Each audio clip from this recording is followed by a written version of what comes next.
You are tuned into the Dr. Tyna Show with Dr. Tyna Moore. For more, visit drtyna.com. It is my strong personal opinion that the public response to 2020 was utter chaos.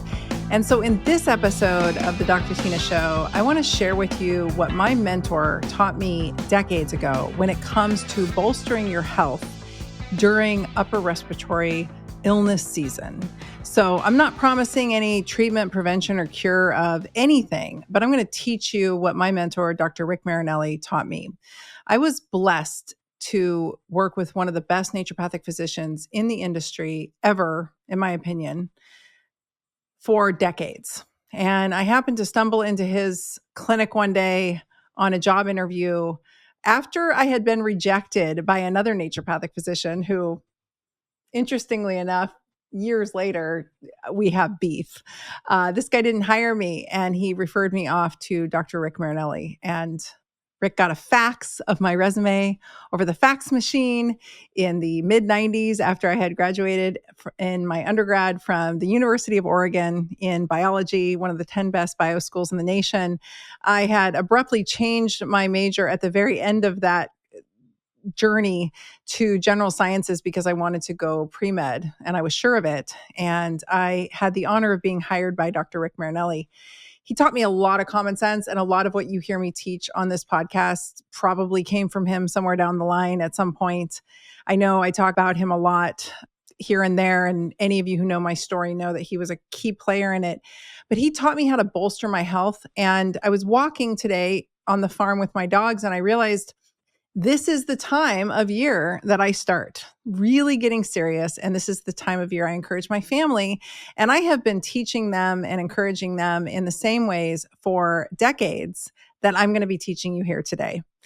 We are not sitting ducks when it comes to our outcomes with an illness that comes our way. Any illness that comes our way, we are not sitting ducks. There's a lot we can do to make ourselves more resilient. If you've been with me for a long time, you know that I double down on resilience. However, many of you are new to me, and I want to make this very clear. You are not a sitting duck. You do not have to sit there and just hope for the best and assume that what comes your way is going to take you out. Also, on that note, there's no promises, right? I can teach you everything I know, and you can do all the things right, and you could still potentially have to deal with some severe illnesses. There's no promises, but I'm going to teach you what I know, what Dr. Marinelli taught me, and I'm going to teach you what I've taught my patients. And I'm going to share with you some insights that I've gathered over the past couple of years. So hopefully you can make yourself more resilient in this upcoming winter season. As of this recording, it is the very end of August, 2023, or 2024. Oh my goodness. And I want to make sure that you have what you need going into the winter season, no matter where you are in the world. I guess in some parts of the world, you're going into summer season and you're coming out of winter. But I want to make sure that you have what you need so that you don't feel so reliant on the ethers of what may come your way. And I'm going to teach you what I wasn't allowed to say in 2020, because there were a lot of us that had helpful information that we were not allowed to speak. And I feel like maybe it's safe now to speak. Who knows? We're coming into an election cycle, so who knows? But I really want to make sure that you are armed with knowledge. It's just common sense. I bet you money, most of the things I say during the next however many minutes of this podcast, you're going to be like, oh, my grandma taught me that, right? So I am going to give you the common sense approach to upper respiratory virus season. So without further ado, let's jump in. Number one, the more muscle mass you have on your body, the more resilient you're going to be to anything and everything that comes your way. I want to repeat that. The more muscle mass you have on your body, the more resilient you're going to be to anything that comes your way, whether it's something acute like an upper respiratory illness, or whether something it's more chronic like the big C. I guess there's a couple big C's here, but you know what I'm talking about. Any of the big C's, you're going to do better if you have muscle mass on your body. Frailty is the kiss of death. And this is why we see such high rates of demise in our elderly populations when it comes winter season, right? So having muscle mass on your body is going to make you come out the other end of anything better. Whether you come into it with muscle or you exercise through it and build muscle, meaning chronic diseases, you are always better off if you go for tan and jacked. Seriously, just remember that. Just go for tan and jacked. You're not going to get there. Most of us are not going to get there. I try as I may. I am not going to get to tan and jacked. I can get tan, but that is a really noble, worthy goal because it will help you put all the other pieces into place that you need to be doing to really build good, healthy, quality, lean muscle mass. And you can do this at any age. So build a slab of muscle on your body and it is protective. I promise you, it is the best health insurance you could possibly put your efforts into. Number 2, your nutritional status matters a lot. Your nutritional status going into any illness, your nutritional status going through any illness, your nutritional status coming out of it. Trust me, my background, for those of you who don't know, I spent over a decade in clinical practice specializing in regenerative medicine. I know how to help people when they're hurt. There's a big online influencer who I've just had the honor of becoming buddies with. He had a terrible situation happen and he really needed some regenerative help. And I was able to help him with some really basic stuff like bone broth, all the way up to suggesting using exosomes, which I realize not everybody can access. But the point being is I'm really good at helping people heal and helping people come through and get out the other side of things, whether that be joint compromise or anything musculoskeletal or simply just body wide. I have had a really difficult time with my health over the decades. I came out the chute a sick baby. I spent the first several decades of my life chronically on antibiotics, and I almost got taken out by a viral illness when I was 19, and it haunted me for another 10 years at least, if not still to this day. I understand post-viral syndrome very well, and I understand what viruses can do. I also have a propensity towards a little bit of a neurologic response to things. So if there are, viruses are crazy. They do crazy things in our bodies and they hit us where we're weakest. And so for me, that ends up being usually some neurologic impact coming out the other side. And I have rebuilt myself multiple times. I get how to do this personally, clinically, historically, and I have studied it at length. So what I'm sharing with you, I promise you will be helpful information. I'm not trying to supersede anything your doctor's telling you. I'm not giving you medical advice. I'm not trying to tell you to do this and not that. I'm telling you that you can build resilience no matter what path you choose to take to impact your immune system. If you get what I'm laying down, do whatever you want, but bolster your God-given ability to heal. That's what I'm after today. So your nutritional status matters a lot. The protein intake matters a lot. The variety of macronutrients and micronutrients, your vitamins, your minerals, all of that status in your tissues matters. So sometimes we have to supplement with some things. I think magnesium is a really logical supplement because our soils are severely depleted all over the world, particularly in the US. And so I really don't think that most people have adequate magnesium status, no matter their best efforts with their nutrition. Zinc is another wonderful supplement to bring on board because, again, these minerals are harder to get as our soils become depleted. And zinc is prevalent actually mostly in red meat. I believe that beef, red meat in general, is a beautiful source of bioavailable zinc. And it's the kind of zinc that easily gets into our cells. Zinc has a hard time getting into our cells. That's why quercetin is helpful because it's an ionophore. It helps the zinc get into the cell. And zinc inhibits viral replication. And so having adequate zinc stores on board is helpful. Now, it's difficult to get there. Having white spots on your fingernails is kind of a giveaway that you might have some zinc absorption issues, or maybe you're low in zinc. Check with your doctor, of course. But that said, pounding zinc in pill form right at the last minute is generally not as helpful as you would think it would be because it's hard to get it into the cell and it's hard to build up your stores. So I really prefer red meat, and then I will do some supplemental zinc. The thing about zinc, though, is it gets funny. You can take too much and inhibit your immune system. And a lot of people don't realize that. So zinc has a sweet spot. So talk to your healthcare practitioner, find out what's best for you, of course, always.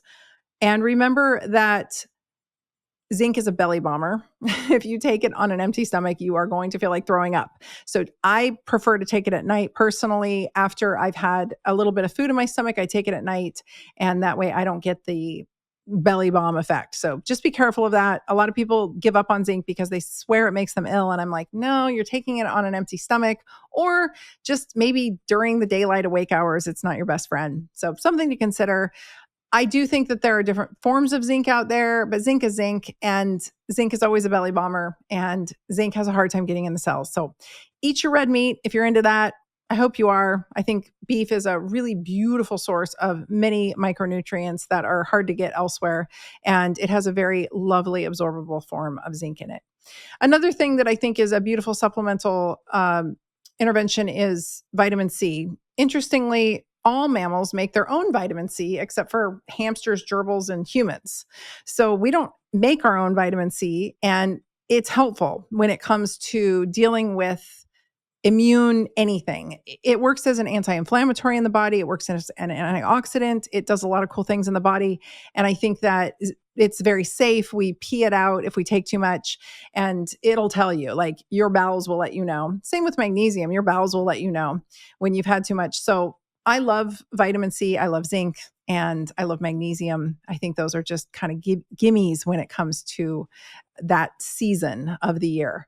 Another one that can be helpful, of course, is vitamin D. Vitamin D has been shown to be very helpful. And now it's correlative, not causative, but we have many correlative studies showing adequate vitamin D blood levels and reduced risk for poor outcomes with upper respiratory viruses. So having your D stores really ideal and optimized as we go into the season. This is why I start my family on all of these things this time of year, late summer.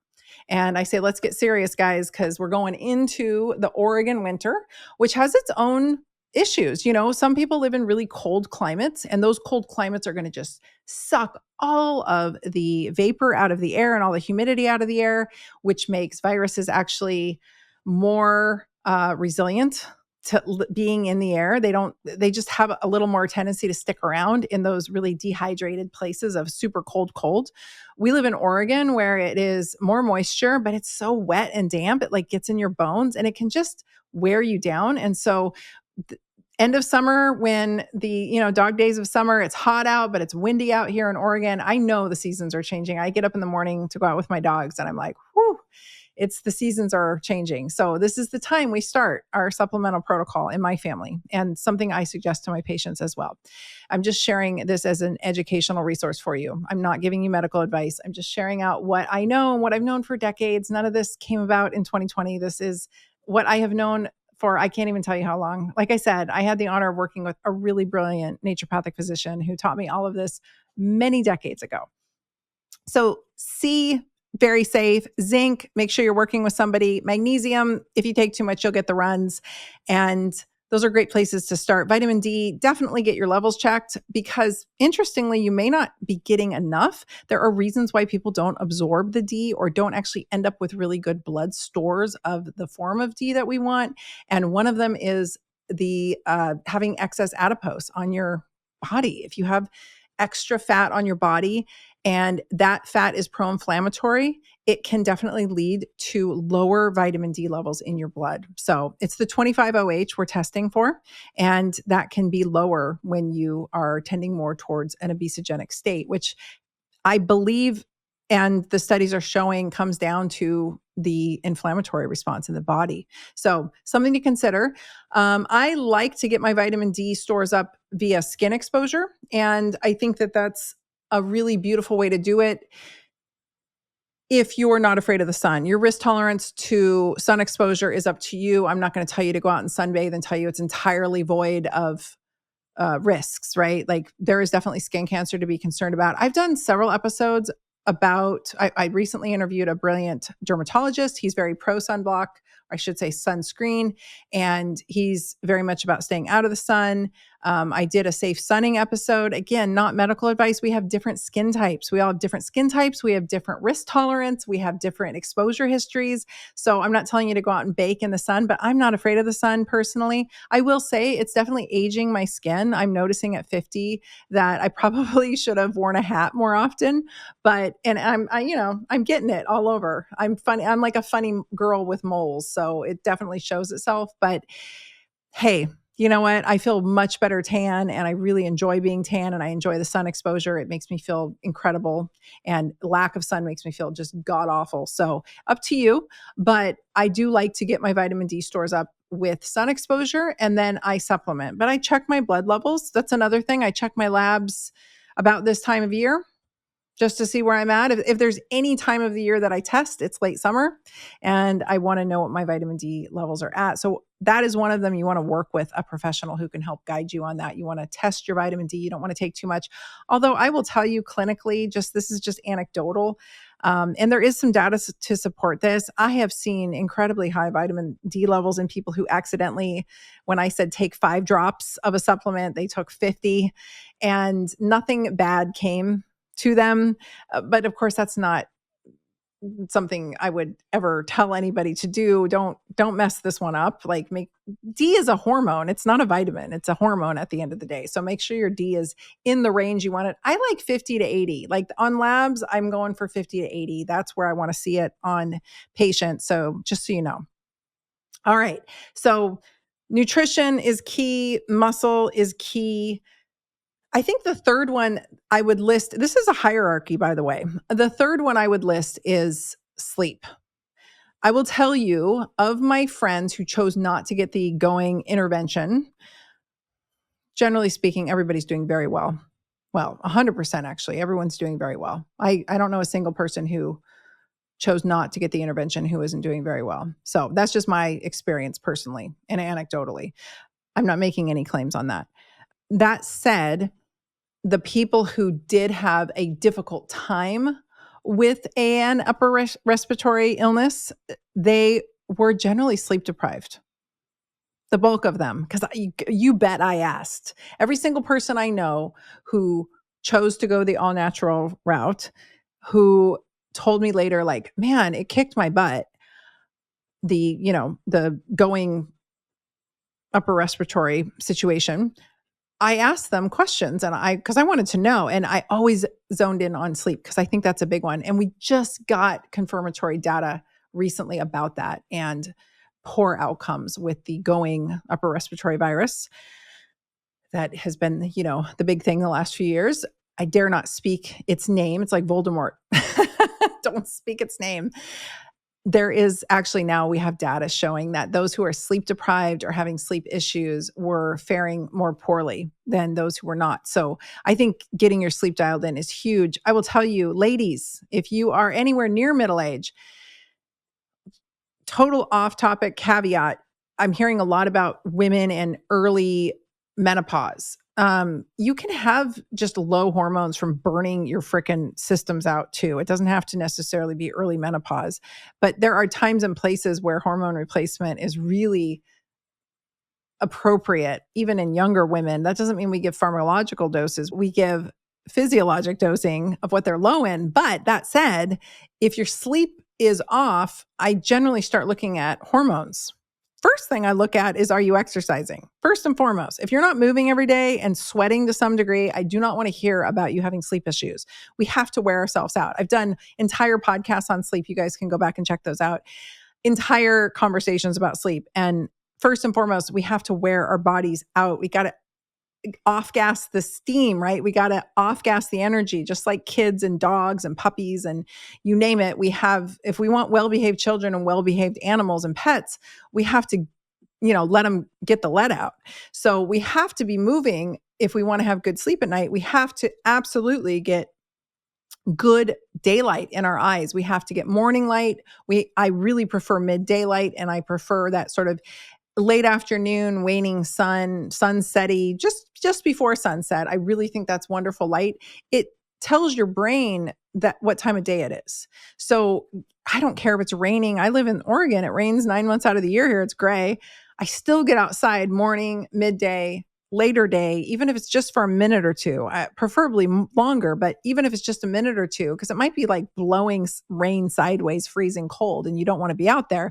But long enough for my dog to pee gives me time to get enough daylight in my eyes, no sunglasses, so that my circadian rhythm sets. Those two things alone are going to significantly help your sleep. But going back to what I was saying, if your hormones are starting to plummet, you're going to have a hard time. You'll have a hard time staying asleep if your estrogen's low, and you'll have a hard time getting to sleep if your progesterone's low. So supplementing hormones under the care of someone who knows what they're doing, a knowledgeable health professional, especially with estrogen, is going to be potentially very helpful for your sleep, because your sleep has an enormous impact on your immune health. Your muscle has an enormous impact on your immune health, and your nutritional status has an enormous impact on your immune health. So that said, those are helpful. Now, let's imagine we did everything right and we still have some issues. What should we be thinking about?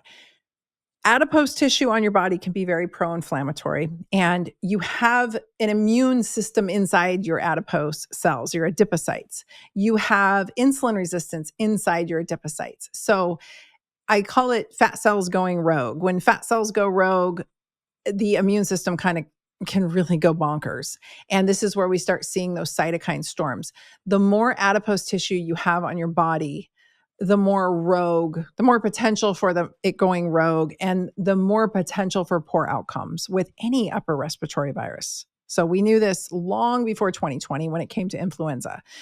So trying your best, whatever route you choose to take, whether that be working with somebody who is knowledgeable on using appropriate doses of GLP-1s and doing all the things I just talked about. There's not one or the other. This is not a substitute, but getting the focus on losing volume in your fat cells. It's the volume, the sheer volume of the cells that leads them to go more rogue and be more inflammatory. So working on losing volume inside the fat cells that we have can be potentially very protective against that rogue fat cell behavior, and therefore bolster your resilience when it comes to anything that may come your way. So added muscle, decreased fat cell volume is going to give you a much better response immunologically to anything.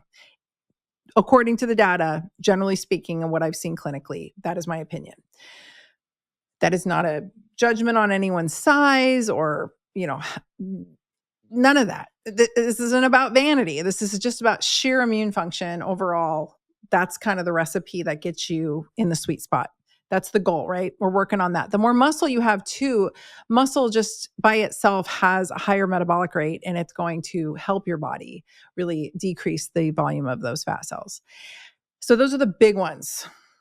Your muscle mass, your nutritional status, your sleep status, and whether or not, and the other thing is just go to bed like an adult. Like, don't stay up all night. Don't sit there with blue lights in your face. You can wear all the glasses you want. Like, just don't have the TV blaring at you and the phone up to your face past 10 o'clock, right? Like, go to bed like an adult. Treat your body, behave like an adult, you guys. You are not immortal. There are things that can come our way that can really have negative impacts on us. And I'm telling you, muscle mass, nutritional status, and sleep status play big roles in how you get through all of those things. And of course, doing what you can to, and if you do those things, actually, it will help with that fourth factor, which is decreasing the volume of your fat cells. And then on top of that, there have been good data to support nasal rinses can be helpful. There are different things that I like to put in my nasal rinses. I like to use a xylitol sugar. It's a sugar alcohol, actually. There are different nasal sprays that contain xylitol. I have a whole podcast about this, and you guys, I will make sure it's in the show notes. It's so good. So I'll leave that there. I like to maybe put a drop or two of iodine in there. That's something I've been doing for decades, can be very helpful. And there's different things you can do. Of course, talk to a health professional because you have a microbiome. We don't want to be just erroneously shooting iodine up our sinus passages. Iodine can have an effect on our thyroid. It can have an effect on our immune system, and it definitely changes the microbiome, and it's the balance of the biome that we want. We don't want to just obliterate it. So we don't want to put anything up there that's just going to chronically, some people use silver, colloidal silver. There's different things we can use in our nasal lavage, but doing that chronically for months on end can have an impact on the microbiome. And some of that microbiome is very protective. So we don't want to just completely, blow it out. Blow it out. I didn't mean that, but you know what I mean? I didn't mean that to be funny. And then lastly, something that got way looked over in 2020 and I'm so confused about. I'm going to tell you how Dr. Rick Marinelli taught me how to manage an upper respiratory virus case when it came into my clinic. Number one, somebody comes in with a viral illness, you always assume that a secondary bacterial infection is potentially going to take hold. Always. 100% of the time, you assume that. You treat preventatively as if a secondary bacterial infection is going to or has taken hold. These bacterial infections like to inhabit and wreak havoc in the sinus passages, in the lungs, and it presents as one big mess where somebody clearly has a viral illness and also they are snotting out green goo or coughing up green goo. The minute we have green goo or your mucus starts to taste salty and it starts to turn tinges of yellow into green goo, we have a secondary bacterial infection. And so the way he taught me was we treat naturopathically, we utilize nutrients, lifestyle, and herbal medicine if need be. We also utilize allopathic resources in that we send the patient out with a prescription for an antibiotic. If they are really giving you coughing, if they're really having coughing fits and they're really giving you that feeling that this is getting deeper in the lungs, we give them some type of albuterol or rescue inhaler so that they can vasodilate and allow the goo to come out. We usually suggest some kind of Mucinex, where that is something that will thin the mucus. Now, iodine can help also thin the mucus. This is why I mentioned that I sometimes put it in my nasal lavage. I'm not telling you to do that, but I may because I know it helps thin my mucus. NAC, N-acetylcysteine, not only has a very positive impact on our immune system, but it also thins mucus. So it's a cool one for that. And we may give them a very low dose for some kind of steroid if we're really concerned about a pneumonia, because we want to make sure that we decrease inflammation. There are some organisms like Mycoplasma pneumonia, for instance. That's what is common with walking pneumonia. That's one of the organisms common with that. And it's this funny little bug. It's actually acellular, or it has no membrane. And so the immune system doesn't really know how to identify it and, zone in on it. And it will get in there and it will really cause a tremendous amount of inflammation in the lungs. And so sometimes these bugs get in there and the inflammation is the problem. It's not actually the bug, it's the inflammation. And the lung cells start to really create a lot of fluid. And now you've got a big mess in there. And steroids can be helpful in that. And I'm talking incredibly low doses is what I do. And I'm not going to give you exact dosages because I'm not giving you medical advice, but this is something that I've had great success with over the past few years using, very, very, very tiny doses of maybe prednisone, having albuterol inhalers on board, having an antibiotic. There's something interesting about, say, something like azithromycin is very interesting because not only does it have an antibacterial impact, but it has an anti-inflammatory impact. It actually directly impacts the immune system beyond, as a totally secondary mechanism beyond its impact as an antibiotic. And so Z-Paks are something that every one of my family members has gotten to have on hand every single winter for as long as I can remember, something that I prepared them with. I really like to have cans of oxygen on hand. You can get those off Amazon. In fact, I have a whole list. I used to call it the winter is coming cheat sheet. But a lot of people don't get that Game of Thrones reference. So I call it now the winter crud cheat sheet. And I will make sure that's front and center in the show notes. You guys can grab that. And what I encourage everyone to do is to have a kit on hand. And I've got you a whole list with links to my Amazon store. I've got all the things you need in there. It's a kit. And if you have the kit ready and you have a plan printed out where I kid you not, I have a kit ready and I have a kit for every one of my family members. And I have a sheet with bullet points on it because when I get sick, all my good doctoring skills go out the door and I forget my best strategies. And that's no place to be when you're not feeling well, because some of these upper respiratory viruses can have a pretty severe impact on your neurologic system. And like I said earlier, I tend to get hit there the hardest.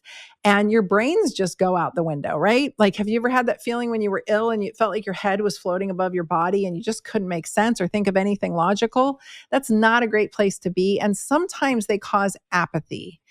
And I know that the one that we've been so focused on the past few years definitely seems to cause some low-grade apathy. And this apathy might make you not want to eat. It may make you not want to think straight. It may make you not want to hydrate. And you're just kind of going through the lull.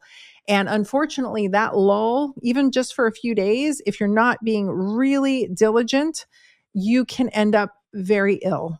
And so we don't want to have our wits lost.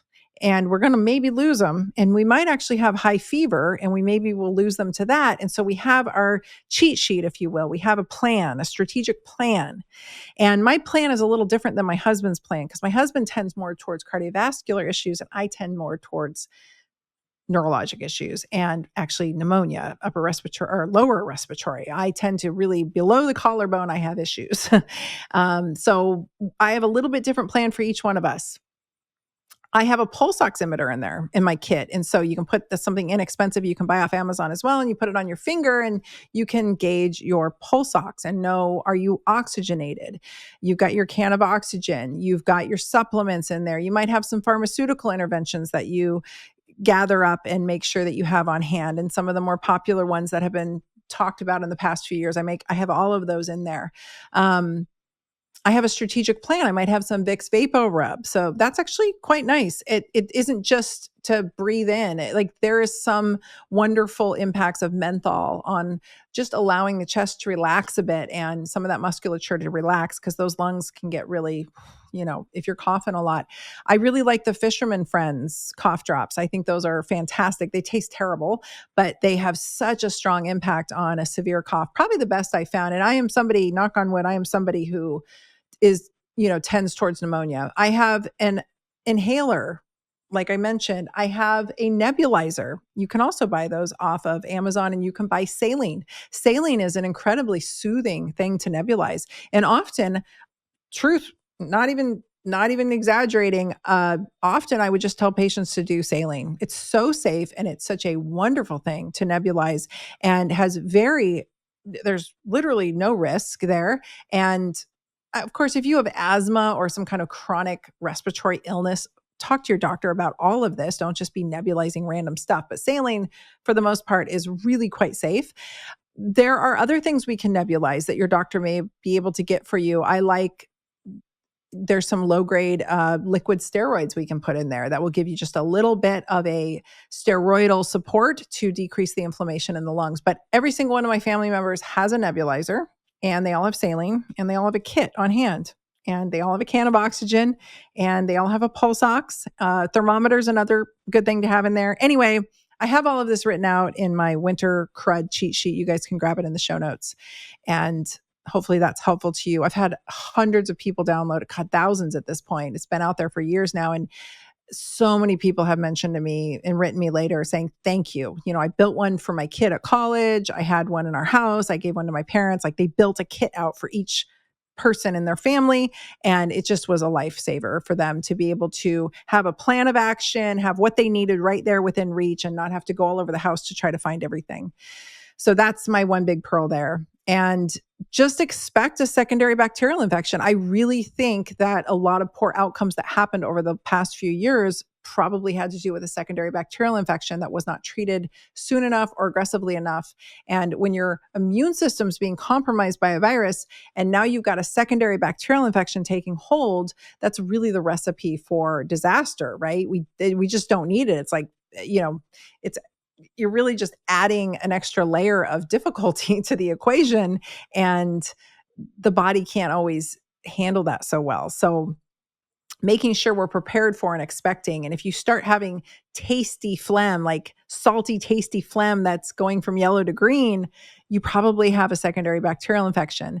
And it's worth treating that aside from dealing with the viral situation. Now, we can't treat viruses, but we can treat the immune system and bolster the immune system. And that's really what I'm going for here. I'm not treating or preventing or curing anything. I'm talking about bolstering your resilience so that you are prepared. And the very last thing I will leave you with is that stress is a absolute devastator to our immune system and to our metabolic health. So making sure that you are aware of your stress levels, because we can get pretty stressed out during the winter months. I mean, maybe life or business or work is stressful, but then come winter, some people have a very high level of fear. They're going into winter very scared. The news has scared them. The political climate has scared them. And or the stress of the holidays. Some people get really like that really is a whomper to them, and for whatever reason.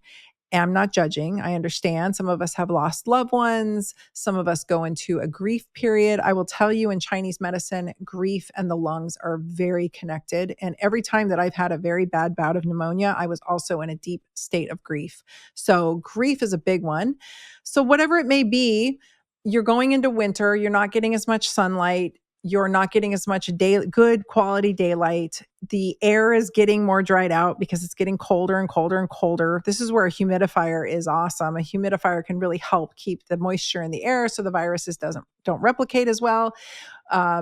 People are often nutritionally compromised, period, year round, but now they've lost the light, they lost the sun, they lost the heat, and they are now in cold, dry, or maybe very damp weather. And it can be a stressful time to the body, to the mind, whatever. So stress will obliterate your metabolic health and obliterate your immune function. And cortisol can be a real devastator here. So keeping our stress in check, and at least understanding that there is a piece of mindfulness and a meditation state that perhaps we can hone that may help our immune systems deal with it. So there's probably a lot more I could unpack for you. I don't have any notes prepared. This was just completely off the cuff, but this is stuff I've been thinking about for so long. I've trained my family to deal with this because guess what? I'm the doctor. We live in Oregon. It was not a really comfortable place to be for those of us who chose not to alter our immune function in 2021. And so we have had a difficult time, and I'm I'm the doctor. I'm the family doctor, right? I'm the one who has to deal with the emergency. So I'm all about preventative. I'm all about preventative medicine. I'm all about keeping things at bay or at least in check and not waiting until things get out of hand before a family member notifies me, because I inevitably have to go clean up the mess. So this is something that I have been really passionately teaching my family members for a long time prior to 2020. It's something I wanted to speak to throughout 2020, and I can't believe we were silenced and not allowed to talk about any of this. I had to do so behind a paywall. It's the most ridiculous thing. This is just common sense. Eat well, move well, get the daylight, mitigate your stress, make sure you're nutritionally dense, have a plan, have some supplements on hand that will help support your body, and maybe have some pharmaceuticals on hand if you need them, if your body decides to, go over the edge a bit and we need some support. Like, this shouldn't have been controversial or anything that was blocked from everybody hearing. So it was really frustrating. I mean, beyond, it was crazy making. And now we're in 2024, and I hope this is some fingers crossed we're allowed to talk about it now. But I just want you to know you're not a sitting duck. Your overall health status has everything to do with how you go into even your risk of becoming infected with something has everything to do with your good health. But if you do, don't beat yourself up. That was another thing I saw happen over the past few years is people were coming down on others for getting sick, like they must have done something wrong. It was ridiculous. It was ridiculous in the health community. It was ridiculous in the fear community. It was always like finger pointing. There's nothing, shit happens, right? So how you go into it has a lot to do though, whether you have a ton of viral replication, how sick you get. There are things you can do to try to, I'm not telling you that this is surefire, but there are things you can do to really help bolster your resilience. And how you come out the other end and how you recover has a lot to do with how you go into it and the state of health you go into it. A lot of people are dealing right now with post-viral syndrome and having a very hard time. I'll tell you, your metabolic health, your muscle tissue status, your stress levels, your sleep status, we have data to show this. I'm not making this up. This has come out in the studies, good studies in the past several years, really dictates how you recover even months and years later to these things. So you have control, some control. You have a lot of control, not all. And it's not surefire. Again, I'm not promising anything, but just get your shit together and take good care of yourself, because we're walking into, at least in the US and in North America, we're walking into upper respiratory virus season. And keep your sugar intake low. Sugar makes your immune cells drunk. And people want to fight me on this so hard. And it's like, I just want to say like, oh, your sugar addiction's showing every time people want to argue about this. But what do? Come October, it's sugar season. We start pounding sugar in October because it's Halloween. And I just went to the store and it's the end of August and there is already all the Halloween stuff is out. And then we go right into Thanksgiving and we go right into Christmas. And then we crest over that into New Year's. People are drinking too much. They're not sticking to their good health plans. They're eating a ton of sugar. They're eating a ton of baked goods. All the grandmas and moms want to start baking everything. And then we just move right into that, into spring, which is Easter, which is another sugary holiday. And then you move into summer, which is like its own set of sugar and alcohol. So just be mindful of what advertisers are doing to you and what you're putting in your mouth. You have full control over what you put in your mouth, and be mindful of it. And just realize that maybe, even if you have a huge appetite, make better choices, right? Choose better things to put in your mouth instead of things that are going to make your white blood cells drunk and confused like sugar does. So I will leave you with that. I hope this is helpful. Make sure you download my Winter Crud cheat sheet. Make sure that you check. I have got a lot of great resources, you guys. I've got my metabolic revamp toolkit. If you are confused about how to start getting your metabolic health in order, that is square one.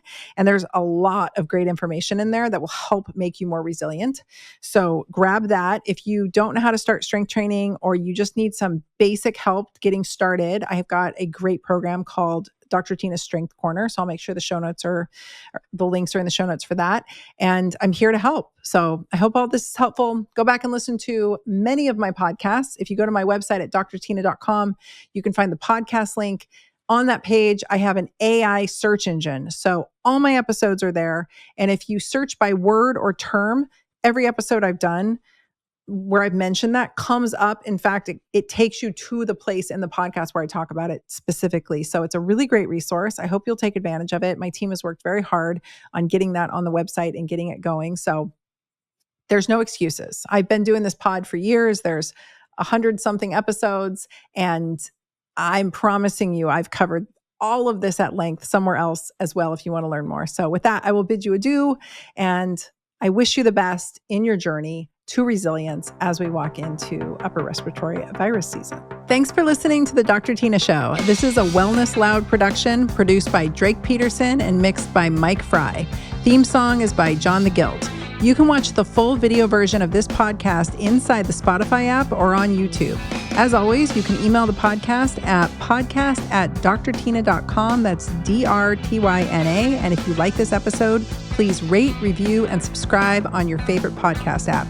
You can also find all of my offerings on my website at drtyna.com.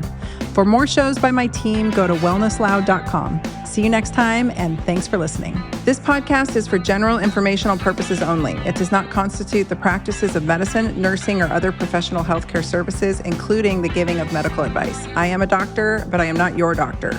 No doctor-patient relationship is formed. The use of this information and the materials linked to this podcast is at the user's own risk.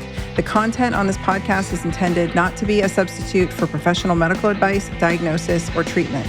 Users should not disregard or delay in obtaining medical advice from any medical condition they have, and they should seek the assistance of their healthcare professionals for any such conditions.